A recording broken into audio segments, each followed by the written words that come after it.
और यकीन मानिए आज की रात कीव पर बहुत भारी है।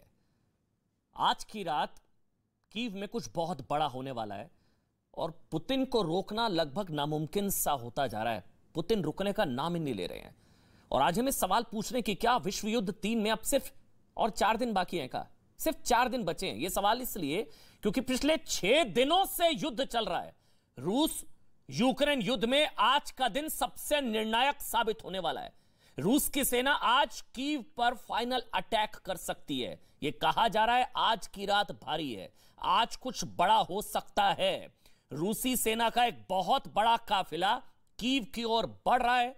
बहुत बड़ा कुछ हो सकता है जिसके कीव पहुंचने से पहले यूक्रेन में भारतीय दूतावास ने, समझिए आज हम क्यों कह रहे हैं, आज ये क्यों कहना पड़ रहा है कि आज की रात भारी, क्योंकि भारतीय दूतावास ने एडवाइजरी जारी कर दी है कि कीव में फंसे भारतीय तुरंत कीव खाली कर दें।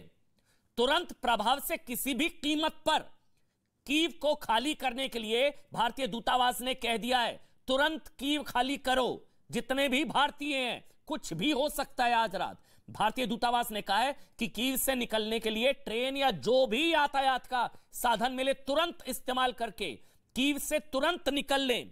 रूस ने भी कल कहा था हम सेफ पैसेज दे रहे हैं, कीव खाली करो। कल रूस ने कहा कीव खाली करो, आज भारत कह रहा है कीव खाली करो। कीव में अब कब्जा, मतलब कुछ होगा, कुछ बड़ा हो सकता है। यकीन मानिए खार्किव में भी देखिए बिल्डिंग में मिसाइल से अटैक हुआ। Kharkiv, Kyiv. अच्छा, संकेत साफ है कि रूस जो आज यूक्रेन में कीव पर बड़ा हमला करने की तैयारी में है। इसे फाइनल असॉल्ट, फाइनल अटैक, कुछ भी आप कह सकते हैं। इस बीच आज का दिन भर, मतलब आप समझिए, रूस ने कीव और खार्किव में बम बरसाए। दोनों शहरों में लगातार बम धमाके होते रहे। पूरा शहर, ये देखिए आप तस्वीरें देखिए, पूरा शहर आग और धुएं की चपेट में है। इन दोनों शहरों में सिर्फ और सिर्फ रॉकेट, मिसाइल, बम, लगातार आवाजें आ रही हैं। लगातार ग्राउंड रिपोर्ट्स हमको मिल रही है। यूक्रेन भी रूस पर पलटवार करने में पीछे नहीं है। जो इंफॉर्मेशन वॉरफेयर है उस हिसाब से यूक्रेन बता रहे कि हमने इतने मार दिए, हमने इतने टैंक्स को तबाह कर दिया, लेकिन रूस का जो एक्शन है वो ग्राउंड पर दिख रहा है। देखिए जगह जगह मिसाइल अटैक। इस बीच एक और बड़ी खबर है, नाटो ने भी साफ कर दिया कि वो युद्ध का हिस्सा नहीं बनेगा। यह बहुत बड़ी खबर है। नाटो ने साफ कर दिया है कि वो युद्ध का हिस्सा नहीं बनेगा। एक उम्मीद थी नाटो से, वेस्टर्न कंट्रीज नाटो से, और अब नाटो के चीफ जो है महासचिव, उन्होंने कहा है कि रूस के खिलाफ युद्ध नहीं लड़ेंगे, रूस के खिलाफ युद्ध नहीं लड़ेंगे। नाटो ने क्लियर कर दिया है, लेकिन रूस अपने रुख पर कायम है। रूस ने कहा है कि यूरोप में अमेरिका का न्यूक्लियर बम मंजूर नहीं है। यह भी समझिए, अमेरिका यूरोप से न्यूक्लियर बम वापस ले जाए। रूस नेगोशिएटिंग पोजीशन में है और इस वजह से लगातार चीजें बढ़ा रहा है। एक और अमेरिका और रूस के बयान, तो दूसरी ओर यूक्रेन में चल रहा भयंकर युद्ध। एक भारतीय की भी मौत की खबर है।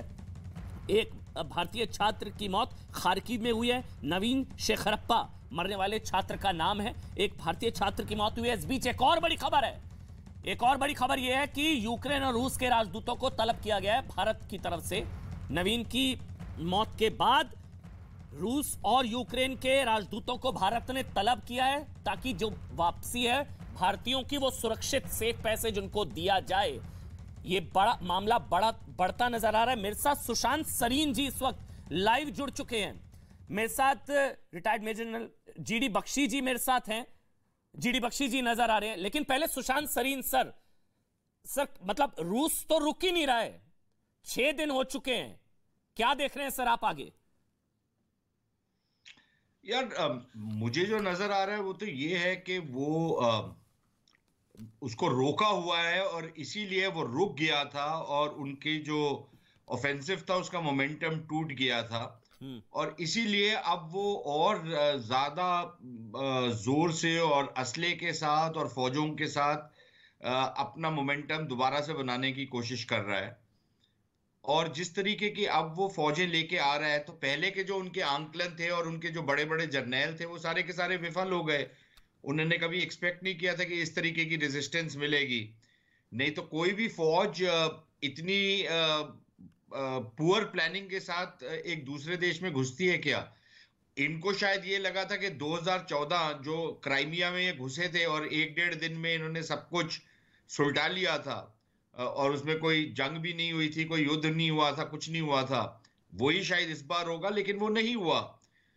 और अब जिस तरीके की फौजों के साथ ये आ रहे हैं और जिस तरीके के हथियार भेज रहे हैं, उससे तो ये लग रहा है कि जो टोटल वॉरफेयर का कॉन्सेप्ट है वो करेंगे, जिसका मतलब ये है कि कीव और इस तरीके के जो शहर हैं जो अभी तक रेजिस्ट कर रहे हैं, उन पर बहुत भारी बमबारी होगी और उसको तहस नहस कर दिया जाएगा।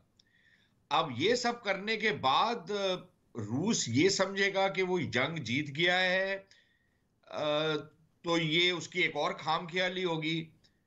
और अगर वो ये समझेगा कि इसके बाद यूक्रेन की जो जनता है वो रशिया के पक्ष में हो जाएगी, तो मेरे ख्याल इससे ज्यादा अहमकाना चीज तो मैंने आज तक नहीं सुनी होगी। तो एंड गेम कोई नजर नहीं आ रहा उनका। और हालात मैं तो पहले से कह रहा हूं कि बद से बदतर होते ही नजर आ रहे हैं, कोई बेहतर होते तो नजर नहीं आ रहे अभी। जनरल बख्शी, फिर जंग का अंत मतलब कीव पर कब्जे से खत्म हो जाएगा युद्ध या कुछ और? जनरल बख्शी, देखिए साहब, जो हमारा अंदेशा था शुरू से वो ये था कि 7 मैक्सिमम 10 दिन युद्ध चल सकता है। क्योंकि जो पहला दिन था युद्ध का उसमें रूस ने, थोड़ा सा मुझे समय दीजिएगा, उसमें रूस ने suppression of enemy air defences की थी। याद रहे इराक में 40 दिन अमेरिका ने ताबड़तोड़ हवाई हमले किए थे, फिर जाके आखिरी 100 घंटे 4 दिन में ग्राउंड ऑफेंसिव किया था। यहां पे इन्होंने केवल मात्र 1 दिन के सप्रेशन ऑफ एयर डिफेंस, पहले दिन 11 हवाई अड्डे, 18 रडार और जो है उनके जो मिसाइल बैटरीज हैं S-300 बुक, उनके ऊपर हमले किए थे। और फिर उन्होंने सोचा कि ये काफी है। इन हमलों से बचने के लिए यूक्रेन जो है काफी सारे अपने फाइटर और अपने anti aircraft missile western Ukraine में छुपाने के लिए ले गया था। ठीक है साहब, उन्होंने फिर वहां शाम को ही, पहली शाम को ही आंतनोव एयरपोर्ट है यूक्रेन कीव के 23 किलोमीटर दूर, वहां अपने जो है पैराट्रूपर्स वो उतारे थे, वहां अपने जो पैराट्रूपर उतारे थे और उन्होंने सीधा कीव पे चढ़ाई कर दी थी। नॉर्मली पैराट्रूपर ऐसी तगड़ी डिफेंस के ऊपर हमला नहीं करते। उन्होंने शायद इस उम्मीद में की थी कि 2014 जैसे सरेंडर हो जाएगा। वो तकरीबन एम्बुश हो गए। उनका जो ग्राउंड लिंकअप था, यानी कि जो बेलारूस के बॉर्डर से चलती आ रही थी फौजें, वो 2 दिन पहले पहुंचने वाली थी, जबकि पुतिन ने उनको रोक दिया कि हम बातचीत कर रहे हैं, सरेंडर के लिए बातचीत कर रहे हैं। कोई सरेंडर वगैरह नहीं हुआ। अब वो पूरी तैयारी के साथ कीव पे चढ़ाई करने के लिए उनके कोई 60 किलोमीटर लंबा आर्मर्ड कॉलम जो है, मैकेनाइज्ड कॉलम, वो कीव के बाहर पहुंच गया है। देखिए रूस की शैली क्या है शहर पकड़ने की। क्या हमने देखा था चेचेनिया के अंदर, वो शहर को घेरते हैं, आबादी को बोलते हैं इस रास्ते इस रास्ते इस रास्ते बाहर दफा हो जाओ, यहां से अपने आप को हटा लो हमारे और दुश्मन के बीच में से। उसके बाद वो भारी बमबारी करते थे। वो multi barrel grad rocket launchers, fighter bomber के साथ भारी बमबारी करके उनके टैंक सीधा सिटी सेंटर की तरफ जाते थे, डैश करते थे और वहां से आउटवर्ड फाइट करते थे। ठीक है, ये शैली थी चेचेनिया में।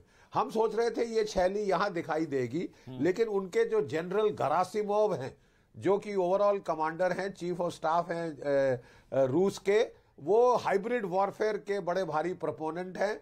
जॉर्जिया की प्लानिंग उनकी थी, 2014 की प्लानिंग उनकी थी। सर एक मिनट, बड़ी खबर है, एक बार बता, ब्रिटेन के प्रधानमंत्री का बड़ा बयान आया है, लगातार अपडेट्स आ रहे हैं। सर एक मिनट आपके पास आ रहा हूं। यूक्रेन में पुतिन फेल होंगे, रूस के खिलाफ एक और बैन लगाएंगे, सैंक्शंस लगातार, शांति के रास्ते पर चले पुतिन, बोरिस जॉनसन।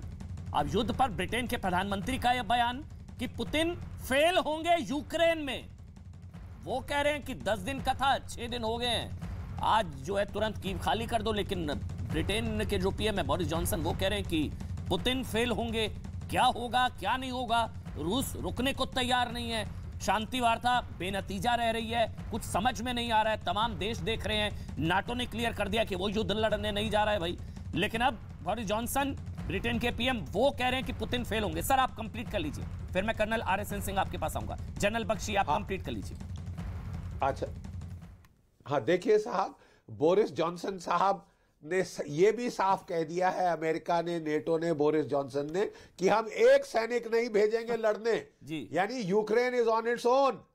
ये मैं कह रहा हूं, ये इमोरल है कि आप यूक्रेन को उकसाएं, यूक्रेन को बोलें कि पोक रशिया इन दी आई, और जब रशिया का पलटवार सख्त आता है तो आप पल्ला झाड़ के पीछे हट जाएं, तमाशाई बन जाएं और बोले साहब हम हथियार दे रहे हैं ना, हम आपको जो है anti tank guided missile javelin देंगे, आपको जो है स्टिंगर देंगे, एंटी एयरक्राफ्ट मिसाइल, ये सब रक्षात्मक हथियार हैं।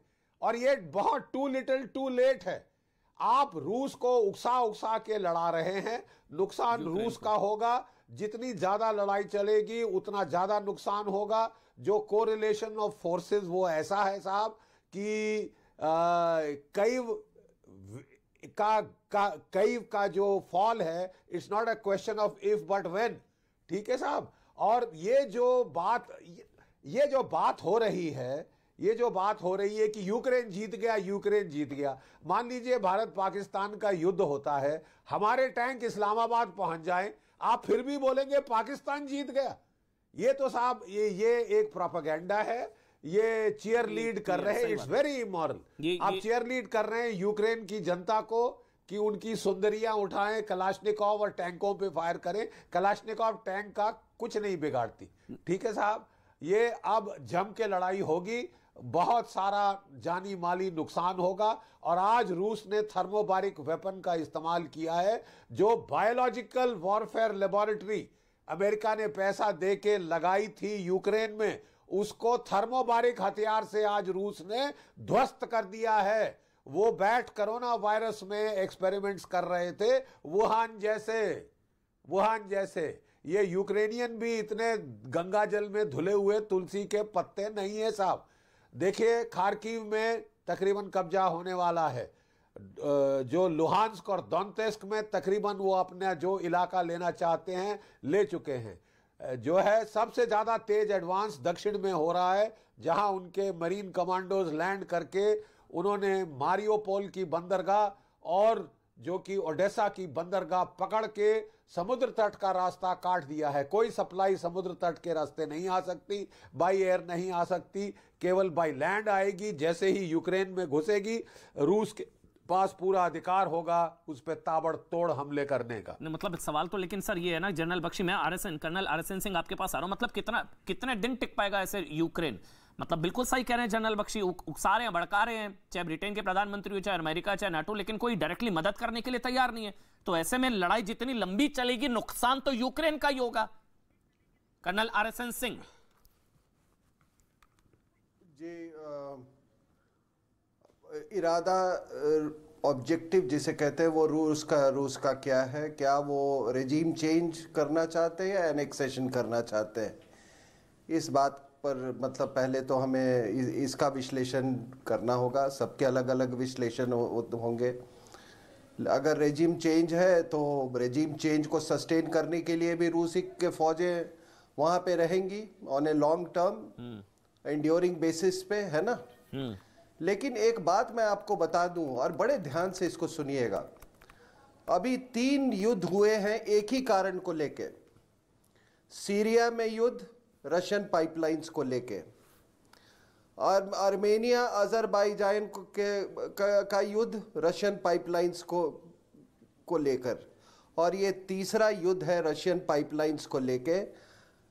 ये जो युद्ध है ये सिर्फ ये यूक्रेन से ज़्यादा ये जर्मनी के खिलाफ ये युद्ध है, क्योंकि अमेरिका नहीं चाहता था कि जो नॉर्थ स्ट्रीम पाइपलाइन है वो रूस और जर्मनी के बीच में जो साइबेरिया से गैस आने वाला था, अगर वो ऑपरेशनलाइज होता तो साहब नाटो तो ऐसे भी खत्म हो जाती। क्योंकि जब इतना ऑयल पे डिपेंडेंसी हो जाता यूरोप का, जर्मनी का खास करके, जो कि एक बड़ा की मेंबर है नाटो का, तो ट्रेड भी बढ़ता, ताल्लुकात भी बढ़ते, ग्रेविटेशनल पुल रूस का बढ़ जाता, तो वो तो ऐसे भी नाटो चला गया। तो उन्होंने इसको प्रिवेंट करने के लिए they have provoked Russia into attacking Ukraine. और इसीलिए आप उसके बाइडेन के स्टेटमेंट्स देखो। मैं बहुत खुश हूं जी, अब जो इंडिया ने पोजीशन लिया है बहुत खुश है। ये वही अमेरिका है जो कहता है कि either you are with us or you are against us. Yes, समझे? हम स्पेस में आपसे कोऑपरेट करते रहेंगे जी, है अंदर अंदर खुशी भी है। और आज जो सैंक्शंस लगा, आज जो कंडीशंस जर्मनी ने मान लिए हैं, तो आपने देखिए क्या क्या कंडीशंस मांग लिए हैं। उन्होंने नॉर्थ स्ट्रीम का कहा है कि ये अभी फिलहाल इस पर कोई बातचीत नहीं होगी।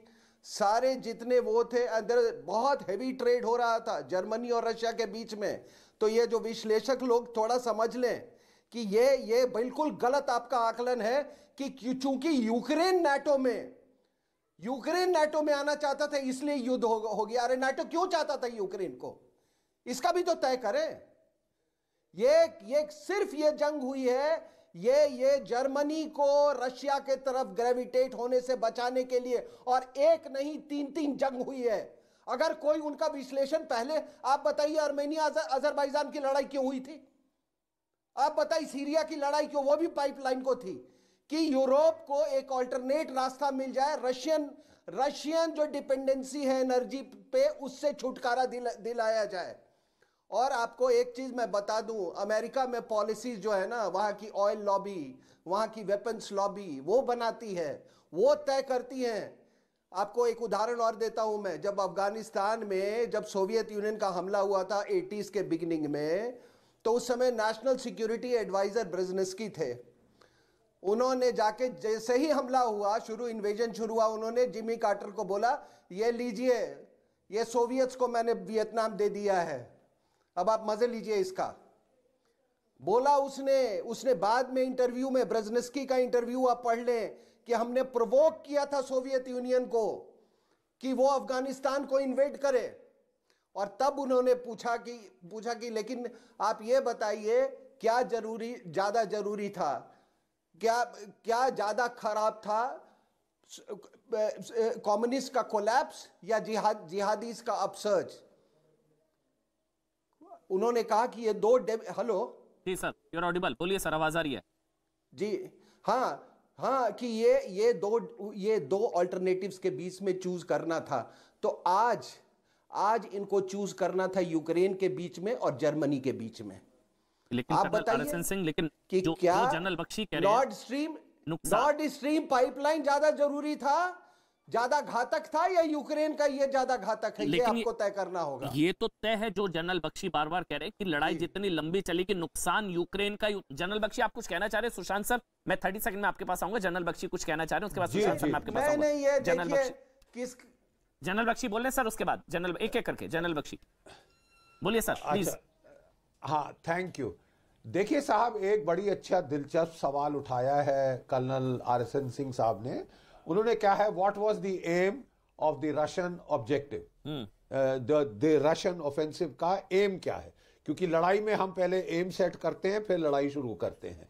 जो प्रोफेसर मीरशाइमर हैं, यूनाइटेड स्टेट्स के बड़े भारी जियो स्ट्रेटेजिस्ट हैं, उन्होंने कहा रशिया का एम ये नहीं है कि वो जमीन ऑक्यूपाई करे और होल्ड करे, वो उसका दूसरा अफगानिस्तान बन जाएगा।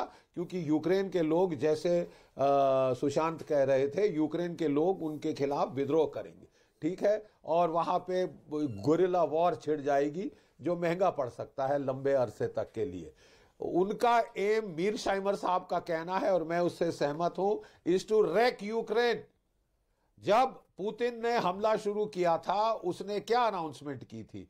उसने कहा था to destroy the military potential of Ukraine and to denazify Ukraine. मतलब कि रेजिम चेंज और मिलिट्री पोटेंशियल को डिस्ट्रॉय करना। रूस ने जो पाइपलाइन जा रही थी यूक्रेन के जरिए, उसको भी उड़ा दिया है। रूस ने बहुत सारे ऑयल जो फैसिलिटीज हैं वहां पे, उनको भारी नुकसान पहुंचाया है। यूक्रेन के अंदर एक बायोलॉजिकल वॉरफेयर सेंटर था जिसके लिए अमेरिका ने पे किया था, जहां कोरोना वायरस पे रिसर्च की जा रही थी, रेबीज वायरस पे रिसर्च की जा रही थी। आज उन्होंने उसके ऊपर थर्मोबारिक वेपन लगा के उसको राख कर दिया है, ठीक है साहब। और अभी तक वो सोच रहे थे कि बगैर लड़े सरेंडर हो जाए तो हमारा नुकसान कम, और जो मारा मारी जो कत्लो गारत होना है वो कम होगा, जिसमें कि मीडिया की लड़ाई में उनको नुकसान हो सकता है, इंफॉर्मेशन वॉर में उनको नुकसान हो सकता है, इसलिए वो अवॉइड कर रहे थे।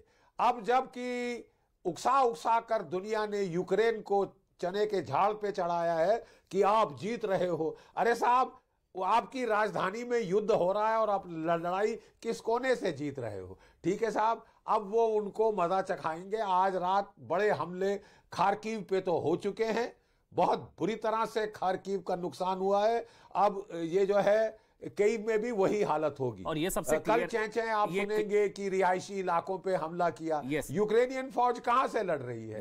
रिहायशी इलाकों से, और ये घरों से फायर कर रही है। और सुशांत तो फिर वहां लड़ाई कैसे नहीं होगी? लड़ाई होगी जो जनरल बख्शी कह रहे हैं, और ये क्लियर है हमारा कि नाटो ने भी क्लियर करा है, भारतीय मूल के लोग हैं, कि वो कीव से तो निकल जाएं। बिल्कुल सही कह रहे हैं आप। और सुशांत सनी जो जनरल बख्शी कह रहे हैं, इसलिए लगातार मतलब नेटो ने भी क्लियर कर दिया कि वो युद्ध नहीं लड़ने जा रहा है रूस के साथ। कोई भी पीछे से कह रहा है, लेकिन कोई भी यूक्रेन के साथ एक्टिवली सेना उतार के कुछ इस तरह की कोई चीज नहीं हो रही है। और नुकसान यूक्रेन का ही होगा जितना लंबा युद्ध चलेगा, ये तो तय है। सुशांत सरीन नहीं तो फिर अपने आप को बचाने के लिए आप सरेंडर कर दीजिए। अब चीन कल को हमारे ऊपर आक्रमण करे, हमारा बड़ा नुकसान होगा, हमको सरेंडर कर देना चाहिए। हमको बिल्कुल लड़ाई नहीं लड़नी चाहिए। और अगर हमारे को लड़ाई लड़नी चाहिए, हमारे को लड़ाई वहां पर लड़नी चाहिए जहां पर चीनियों का फायदा है। हमको अपने शहरों को नहीं बचाना चाहिए, क्योंकि हमारे शहरों पर अगर चीनियों ने अटैक किया तो शहर तो हमारे तहस नहस हो जाएंगे। मुझे तो ये लॉजिक खैर समझ नहीं आता, लेकिन मैं फौज में नहीं रहा तो शायद मुझे इसलिए नहीं आता। दूसरी चीज ये है कि नेटो वाले जो हैं, उन्होंने पहले दिन से स्पष्ट कर दिया था, चाहे वो अमेरिका हो या बाकी नेटो के मेंबर्स हो, कि हम लोग डायरेक्टली इसमें पार्टिसिपेट नहीं करेंगे, हम लोग अपना हिस्सा नहीं डालेंगे। अगर आप ये कहते हैं और अब आप इनको उकसा रहे हैं, तो क्या आप तीसरा विश्व युद्ध चाहते हैं? मतलब या तो स्पष्ट बोलिए ना कि भाई हम चाहते हैं कि सारे के सारे तीसरा विश्व युद्ध हो, न्यूक्लियर एक्सचेंज हो, वो तमाम चीज हो। और कहीं ना कहीं तो ये नजर आ रहा है ना कि पुतिन साहब वही कर रहे हैं जो पाकिस्तानी करते हैं। पुतिन साहब और शेख रशीद में क्या फर्क है?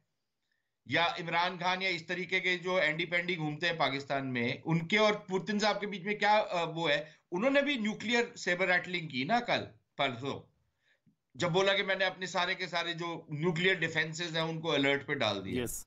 ये क्या कोई रिस्पॉन्सिबल आदमी जो जंग जीत रहा हो, जो उसके प्लान के हिसाब से एक युद्ध चल रहा हो और वो एक दूसरे देश के ऊपर काबिज हो रहा हो और अपने सारे ऑब्जेक्टिव्स अचीव कर रहा हो, वो क्या न्यूक्लियर थ्रेट वेव करेगा दुनिया को? उसके बाद उसका जो एंड गेम है वो क्या है और उसका जो कॉस्ट है वो क्या है? जिस तरीके की सैंक्शंस लगी है, क्या इसको उन्होंने इसकी असेसमेंट की थी कि ये सारी की सारी सैंक्शंस लगेगी?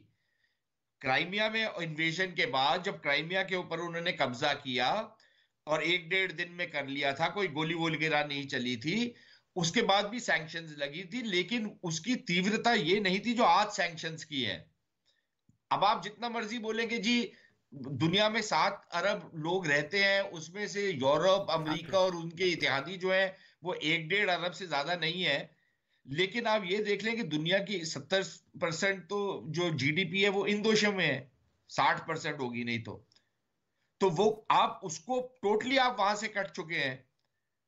आपको टोटली वो आइसोलेट करने की कोशिश कर रहे हैं। ये लाइव है, ज़ेलेंस्की बोल रहे हैं। सर एक मिनट लाइव है, मैं सुन लेता हूं। सर एक मिनट लाइव है। We have a desire to see our children alive. I think it's a fair one. Yesterday, 16 children were killed. Again and again, President Putin is going to say that is some kind of operation and we are hitting a military infrastructure. Where are our children? What kind of military factories do they work at? What tanks are they going with? Or launching cruise missiles? He killed 16 people just yesterday. Шановні, у нас дуже мотивований народ. Our people are very much motivated, very much so. We are fighting for our rights, for our freedoms, for life, for our life. And now, we're fighting for survival. And this is the highest of our motivation.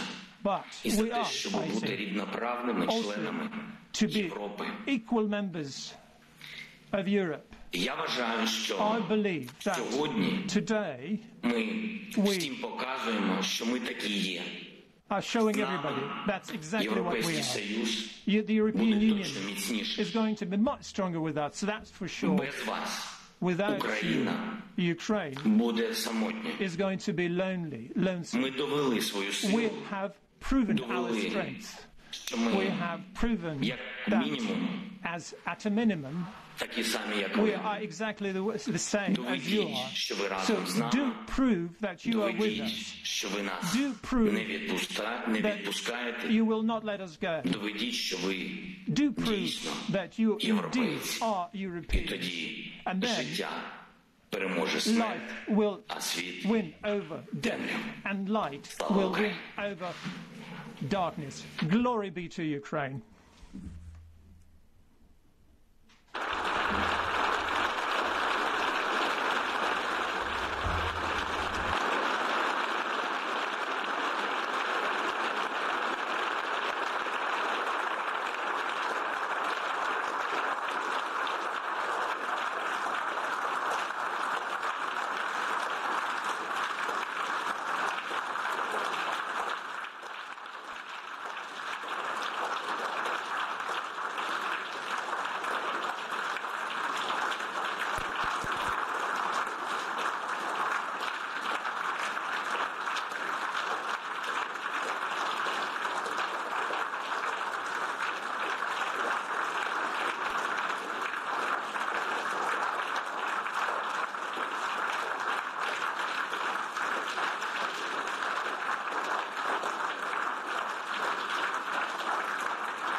ये European union संसद में standing ovation, तालियों की गड़गड़ाहट के साथ। ये देखिए ज़ेलेंस्की, यूक्रेन के राष्ट्रपति, और उनकी स्टेटमेंट के बाद यूरोपियन यूनियन के संसद में सबने खड़े होकर तालियां बजाई हैं यूक्रेन के राष्ट्रपति ज़ेलेंस्की के लिए, जिसमें उन्होंने कहा कि हम बेहतर तरीके से जंग लड़ रहे हैं, हम अपनी जमीन बचाने के लिए लड़ेंगे। रूस ने आम लोगों पर हमला किया, हम मजबूती से लड़ रहे हैं। यूरोपियन यूनियन EU संसद में ज़ेलेंस्की का स्टेटमेंट, ज़ेलेंस्की का बयान और उसके बाद की तस्वीरें जिसमें स्टैंडिंग ओवेशन, मतलब सबने खड़े होकर तालियां बजाई यूक्रेन के राष्ट्रपति ज़ेलेंस्की के लिए।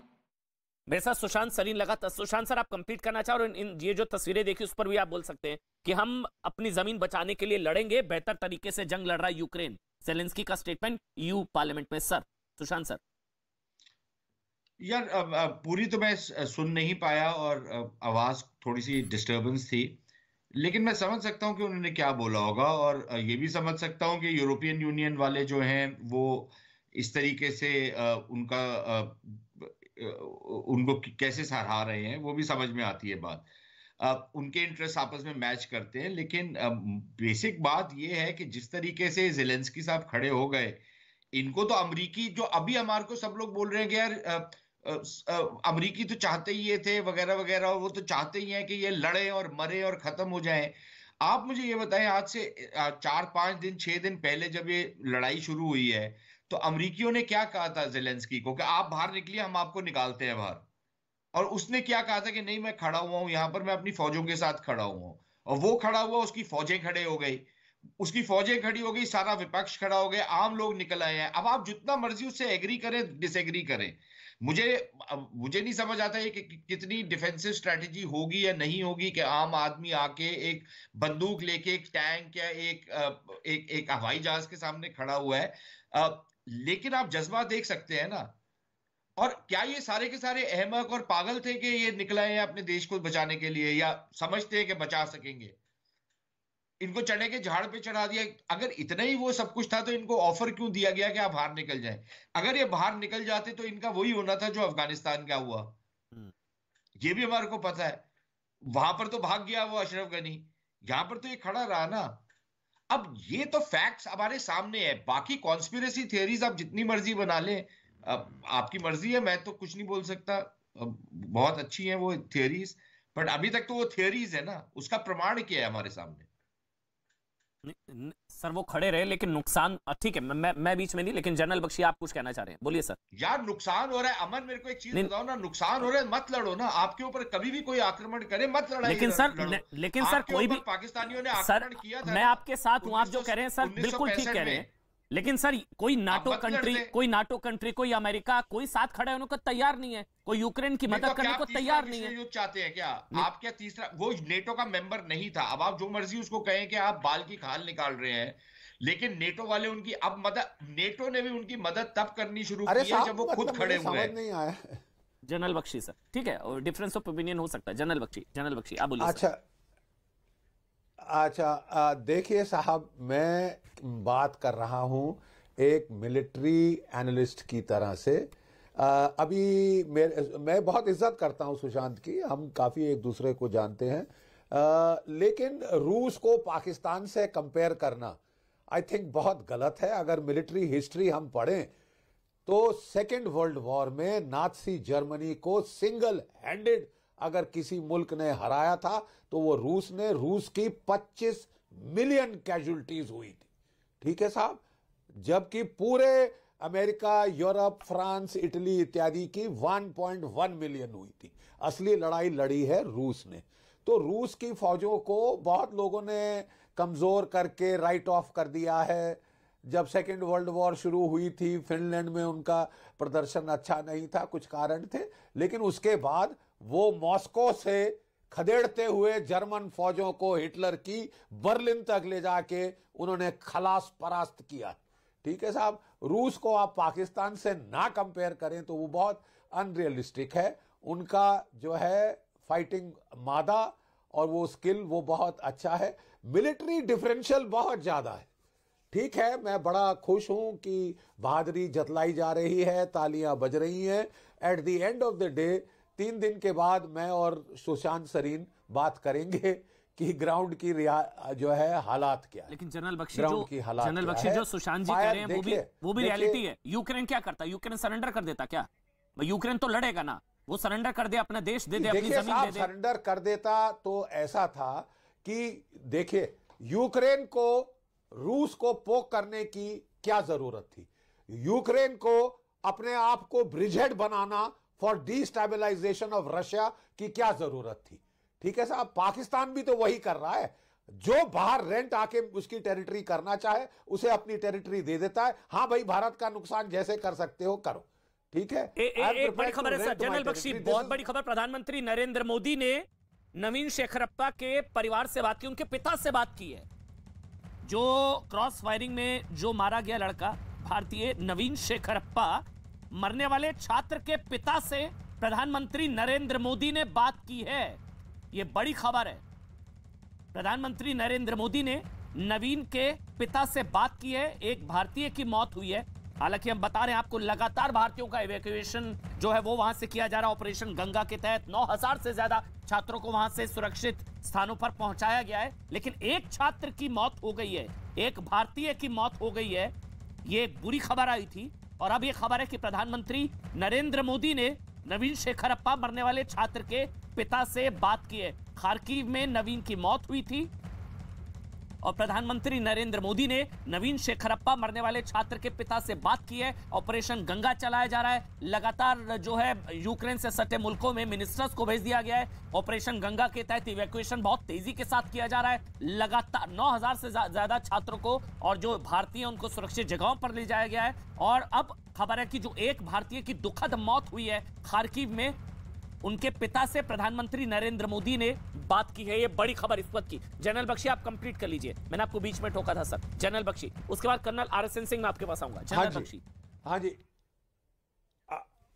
देखिए, तो मैं बताना ये चाहता हूं कि सुशांत कह रहे हैं कि वो क्या करते, वो सरेंडर करते। उनको सिर्फ इतना कहना था कि हम तटस्थ हैं, रूस और अमेरिका की लड़ाई के बीच में हम तटस्थ हैं। लेकिन वो तो अमेरिका के ठेकेदार बनने की फिराक में आ गए थे कि मैं दिखाऊंगा रूस को, मैं हरा के छोड़ूंगा, मैंने रूस को हरा दिया है। वो इस टाइप के कैंपेन कर रहे हैं। लड़ाई हो रही है यूक्रेन राजधानी में कीव, अगर कल पाकिस्तान और भारत का युद्ध हो और हमारे टैंक इस्लामाबाद पहुंच जाए, मान लीजिए, ठीक है, तो क्या उस वक्त पाकिस्तान, तो वो तो खैर बोलता ही है, वो तो 71 में जब ढाका हम पहुंच गए थे तब भी वो कह रहा था हम जीत गए। साहब ये ऐसी कुछ हालत है, मिलिट्री रियलिटीज कुछ अलग है। उनको सरेंडर करने की जरूरत नहीं थी सुशांत, उनको सिर्फ ये कहना था कि रूस और अमेरिका की लड़ाई में हम तटस्थ हैं। यह क्या बहुत बड़ी बात है? आप जबरदस्ती वो वहां पे किसी और का आप उसके चाटुकार बन रहे हैं, उसके मंसूबे रूस को डिस्टेबलाइज करने के लिए आप उनमें जो है योगदान दे रहे हैं। और जब लड़ाई की बात आई तो अमेरिका ने पल्ला झाड़ लिया और नेटो ने पल्ला झाड़ लिया। जहां तक सवाल है सैंक्शंस का, रूस को सैंक्शंस का अंदेशा था। उसके जो रिजर्व है, जो डॉलर के रिजर्व है, 630 बिलियन डॉलर उसके रिजर्व बना चुका था। गोल्ड उसके पास है, तेल की कीमत बढ़ रही है, ये सब कैलकुलेशन उसने की थी। लेकिन जो स्विफ्ट, सुन लीजिए, जो स्विफ्ट का उन्होंने सैंक्शन, स्विफ्ट के ऊपर चोट की है, इससे रूस तिलमिलाया है और उसने तभी आपको न्यूक्लियर धमकी दी है। और जब ये बोलना शुरू किए कि हाँ साहब हम अपने फाइटर जेट भेजेंगे अंदर, तो तब उसने आपको धमकी दी है। और अब वो जो है ताबड़तोड़ हमलों के लिए बड़े तफसील से लॉजिस्टिक, उसको 150 किलोमीटर उसने अंदर एडवांस किया था बेलारूस के बॉर्डर से कीव तक, ठीक है। वहां पे उसने अब जो है बड़े तफसील से जो भी लॉजिस्टिक प्रॉब्लम थी उनको उसने सॉल्व किया है। और अब वो पूरे सेट पीस अटैक्स करने के आमादा है। कर्नल आरएस, देखिए क्या करता है अमेरिका और नेटो। कर्नल आरएस, आपका एक कमेंट, क्योंकि सुशांत सनील कह रहे हैं कि भाई वो क्या करता, वो सरेंडर कर देता क्या? और जनरल बख्शी कह रहे हैं कि ये नुकसान अल्टीमेटली यूक्रेन का ही होना है, अल्टीमेटली नुकसान यूक्रेन का ही होना है। 6 दिन लड़ाई और जितना खींचेगी आज रात को कीव में क्या होगा किसी को नहीं पता। आप बोलिए सर, कर्नल आरएसएन सिंह। नहीं, अनफॉर्चुनेटली एक बात मैं आपको ये भी बता दूं कि, बोलिए सर, ऑडिबल है, एक बात मैं ये भी बता दूं आपको कि थोड़ा इसको भी फैक्टर कीजिएगा कि रूस की पॉपुलेशन केवल 14 करोड़ की है, एजिंग पॉपुलेशन है। और दुनिया में अगर किसी देश की सबसे ज़्यादा क्षति पहुंची है कोरोना से, तो वो भी रूस को पहुंची है। तो ये भी एक डेमोग्राफिक रियलिटी है। उनकी आर्थिक हालात इतनी भी ख़राब नहीं है, मैं आपको बता रहा हूँ। उनका डेट टू जीडीपी रेशियो को जहाँ 18% का है, बहुत सा देशों का इससे भी कहीं ज़्यादा है। तो वो कोई चिंता की बात नहीं है। लेकिन आप एक बात बताएं कि ये लड़ाई, लोग कह रहे हैं कि ये अभी काइनेटिक कॉन्फ्लिक्ट हो रहा है, इसके जो प्री काइनेटिक कॉन्फ्लिक्ट क्या क्या हो रहा था साहब? आपको इकोनोविच को किस तरीके से इन्होंने, अमेरिकन्स ने उसको, वेस्टर्न ब्लॉक ने उसको बिठाया था, सॉरी रशियंस का वो आदमी था, उसको खदेड़ के भगाया, उसको राष्ट्रपति भवन से खदेड़ के भगाया। अच्छा, एक बात और बता दें कि आखिर अब आप कह रहे हैं कि कॉन्स्पिरेसी थ्योरीज है, ये सीरिया में रशिया का क्या स्टेक्स था भाई? क्या नेबर है क्या सीरिया उसका? और अर्मेनिया अजरबैजान में उसके क्या स्टेक्स थे कि उसने इंटरवीन किया? सब जगह पाइपलाइन है sir, these are not conspiracy theories, ठीक है ना? क्यों सीरिया पे गया वो? तो अब आप, हाँ ये बात आप जरूर कह सकते हैं, 71% जो पॉपुलेशन है यूक्रेन की, इट इज अगेंस्ट रशिया। और गुरिल्ला वॉरफेयर कौन सा रूप लेगी, ये कोई नहीं प्रेडिक्ट कर सकता है, ये कोई नहीं प्रेडिक्ट कर सकता है इसको। ठीक है सर, एक मिनट, ये तस्वीर है। सुशांत सर, मैं आपके पास आ रहा हूं, ये फुल स्क्रीन पर एक बार तस्वीरें दिखा दीजिए। जिनको आप देख रहे हैं, ये पिता हैं नवीन शेखरप्पा के, जिनकी दुखद मौत हुई है, मरने वाले भारतीय, वो प्रधानमंत्री से बात कर रहे हैं इस वक्त। ये जो तस्वीरें हमको आ रही है, नवीन के पिता से बात जब प्रधानमंत्री ने की, वो तस्वीरें हैं। आप जानते हैं कि दुखद मौत हुई है, नवीन शेखरप्पा एक भारतीय की मौत हुई खार्किव में। और उसके बाद प्रधानमंत्री नरेंद्र मोदी ने फोन किया, उन्होंने बात की भारतीय नवीन शेखरप्पा जिनकी दुखद मौत हुई, उनके पिता से बात की है। वो तस्वीरें सर आपकी टीवी स्क्रीन पर है, आप देख सकते हैं। हाँ सर, ठीक है सर, शुक्रिया सर, प्रणाम सर, प्रणाम सर।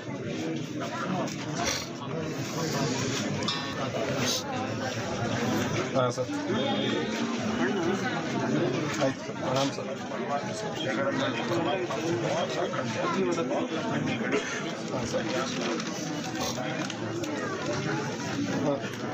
हाँ सर, ठीक है सर, शुक्रिया सर, प्रणाम सर, प्रणाम सर।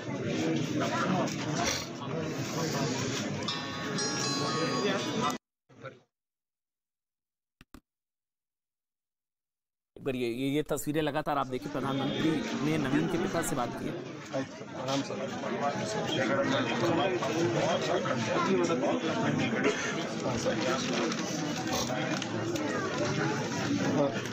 हाँ सर, ठीक है सर, शुक्रिया सर, प्रणाम सर, प्रणाम सर।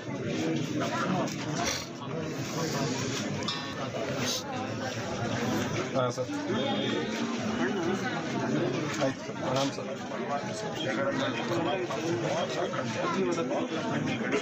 हाँ सर, हाँ सर, ठीक है सर, शुक्रिया सर, प्रणाम सर, प्रणाम सर।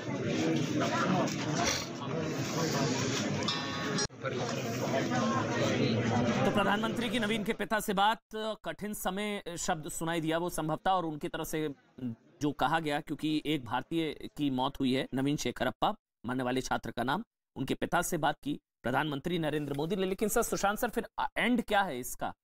मतलब एंड क्या है? क्या कीव पर कब्जे से खत्म हो जाएगा ये युद्ध जो चल रहा है, जो चीजें हैं 6 दिन बाद? क्या एंड क्या है सर इसका फिर?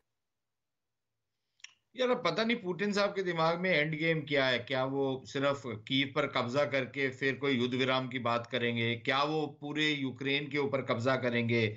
क्या वो यूक्रेन का विभाजन कर देंगे? ये तो अब आगे चल के पता लगेगा कि जैसे जैसे आगे ये युद्ध बढ़ता है। और फिर उसी के साथ साथ जो पश्चिमी देश हैं, उनकी जो सैंक्शंस लग रही हैं, वो अभी तो फर्स्ट ऑर्डर की सैंक्शंस लगी हैं, अभी उसकी सेकंड ऑर्डर की सैंक्शंस आएंगी साथ ही साथ, जिसको सेकेंडरी वाली बोलते हैं, जिसमें शायद हम भी लपेटे में आ सकते हैं, एक पॉसिबिलिटी है उसकी। तो फिर बाकी दुनिया कितना रिएक्ट करेगी और कितना रिस्पॉन्ड करेगी उस पे, रूस के साथ किस हद तक लोग जाने को तैयार होंगे, रूस और पुतिन साहब का बोझ कितना उठाने को तैयार होंगे, क्या चीनी उठाने को तैयार होंगे? क्या यूक्रेन कब तक टिक पाएगा? जनरल बख्शी आप बोल लीजिए सर। हमने तो ये नहीं सोचा था कि वो 6 दिन टिक पाएगा। सही बात है, सही बात है। सबने यही सोचा था कि 2-2.5 दिन में, इनिशियली तो यही सोचा गया था ना कि 2-2.5 दिन में खत्म हो जाएगा। सही बात। और रूसियों ने भी यही सोचा था, तभी 1 लाख से भी कम फौज के साथ उन्होंने इतने बड़े एरिया के ऊपर आक्रमण किया। जनरल बख्शी 30 सेकंड में वाइंड अप करना है sir, please sir. General Bakshi please बोलिए। हाँ देखिए साहब, बात ऐसी है, हमने लिखित एस्टिमेट किया था, वॉर गेम किया था, और हमने 7 से 10 दिन का टाइम दिया था कि यह लड़ाई चलेगी। ठीक है साहब, अभी तक तो हमारा अंदाज सैनिक आंकड़ों पे बिल्कुल ठीक आ रहा है। रूस की एंड गेम क्या होगी मैं बताता हूं। वो कीव पे कब्जा करेगा, रिजीम चेंज, वो डिकैपेसिटेट करेगा, भारी नुकसान करेगा यूक्रेन का कि वो कभी फिर उठ ना पाए, थ्रेट ना बन पाए। उसके बाद डोनबास का इलाका वो पकड़ लेगा, जो है दोनेत्स और लुहांस्क का, वो जो है क्रीमिया उसके पास ऑलरेडी है, मारियोपोल का शहर वो पकड़ लेगा, और शायद वो ओडेसा को भी ना छोड़े, बाकी सब वो खाली कर देगा। 6 दिन हो गए, बाकी सब वो खाली कर देगा, जैसे हमने बांग्लादेश खाली। आज क्या होगा पता नहीं, लेकिन भारत की तरफ से कीव खाली करने के लिए कह दिया गया है। ये भारतीय दूतावास की तरफ से ये बड़ी खबर है, और आज की रात कुछ भी हो सकता है कीव में। सेना बहुत तेजी से बढ़ रही है कीव की तरफ।